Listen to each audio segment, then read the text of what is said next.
All right, everyone. Thank you again for joining us for our third part and Infinity's favorite Super Bowl spot. So now we're going to talk to Meghan, big Green Bay fan, lifelong fan there. Condolences from a Saints fan for the championship round. Congrats again to Ross, I guess. But let's talk about some of your favorite spots of all time. Meghan, what stood out to you? Well, first, I'd like to say Ross is not currently allowed to speak to me for 5 to 7 business days. So it's very fair. Jersey on this morning, but hopefully we'll come back next year better than ever. I think I'm a good mix between humor and really that emotion that the ads evoke, which is I guess consistent with Taylor and Ross, whether he wants to admit it or not. So my first of all time, and this is probably just because she's an icon and near to my heart, is that Betty White Snickers commercial. I laugh so hard at that every time, and that's horrible because as she's getting tackled, you'd think that that's not something you'd want to laugh at, but it was hilarious. So I'll pull that up every once in a while, just going through all of my favorite Super Bowl ads as we approach some of the new ones. And I haven't seen another one from Snickers or really another company in its category that really have come close to that for me. And then, as far as kind of another commercial, we've talked a little bit about E-Trade and Budweiser, but these are a little bit of a different take. So I actually worked at E-Trade prior to coming to Infinity. So obviously that one's going to be a little near and dear to my heart. But the E-Trade monkeys, so those were from like 2000. So similar to the babies, it was just kind of a really unique take on how you can make trading easy. So easy a baby could do it, so easy a monkey could do it.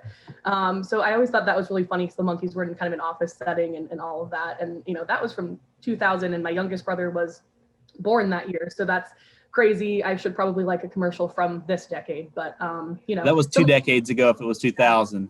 Yeah, no, I know.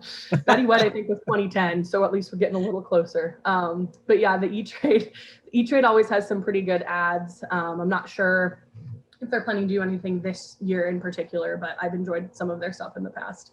And then I'm surprised that this one didn't come up. It's a mix of just memorable and also probably a little annoying.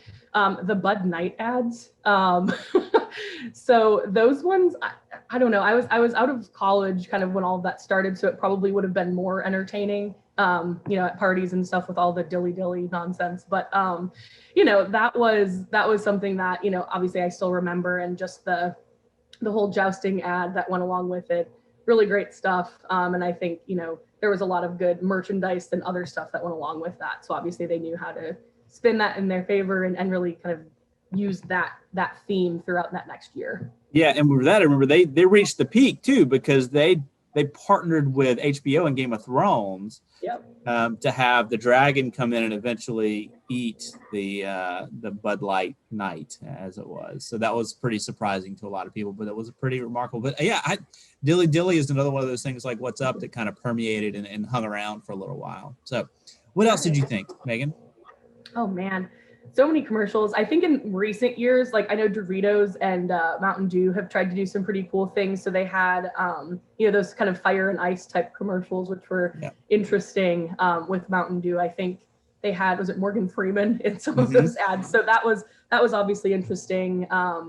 And really any ad with the puppy, to similar what we talked about with Budweiser and the Lost Dog and the Journey and all of those different series. You can basically put a puppy in anything and I'll buy it, or at least talk about it. So yeah, there's a lot of them there. We see it.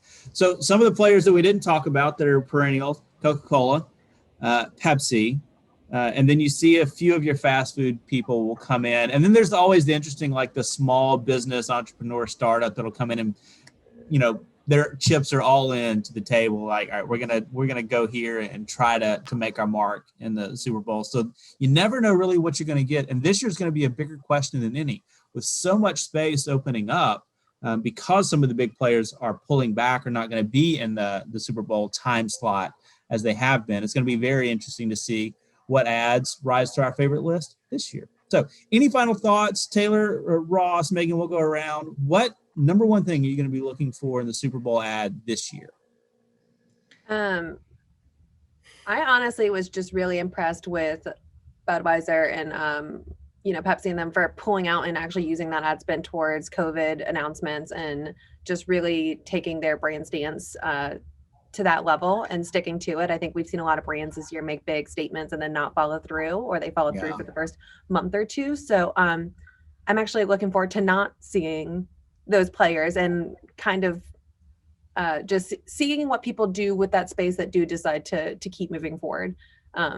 So it's definitely going to be a very different ecosystem. Absolutely. That's a great thought. Ross. I think one of the things that I'll be really interested to see is if anyone addresses COVID-19 or the pandemic and how they do that. I think it's a really big part of our society right now and something that's impacting everybody. And the Super Bowl is always a place for advertisers to kind of stretch the limits, so to speak. And I'll be really curious what, if any, brands try and address COVID and how they do that, whether it's through humor, through an emotional appeal, or how that's done. Excellent. Meghan? Yeah, I would agree with what Ross was saying. I think it obviously this has been a part of our society and just our normal everyday lives now for going on a full year here in about a month or so. And I think everybody's approached it differently. We saw initially brands coming out with those, we're all in this together type of statements at the onset of COVID. As we got more information and got further through it, it was kind of, wear a mask, social distance, all of those important things that we can be doing. So now we're kind of, with the vaccine coming out, is it going to be focused more on, health and safety concerns there? Go get your vaccination when you're eligible and things like that. So I'm interested to see that, and also interested to see, Thomas, to your earlier point, what maybe smaller brands or up and coming brands to come in, or even possibly some brands that we haven't historically seen play in the TV space in the past. Now that there are some more openings. So I haven't seen the full list this year of who's going to be in it. I would not be surprised to see a TikTok spot, Facebook, Instagram, a social network spot. That might be big and new this year, but I'm excited to see. So maybe we'll come back together after and we'll talk about some of our favorite ones from this experience. But thank you for joining us. It's been fun talking to it. Taylor, Ross, Meghan, can't thank you enough for your time to talk about some of your spots. So look, thank you for joining us, and we'll be talking about this again soon. So thanks for joining us for this Let's Talk.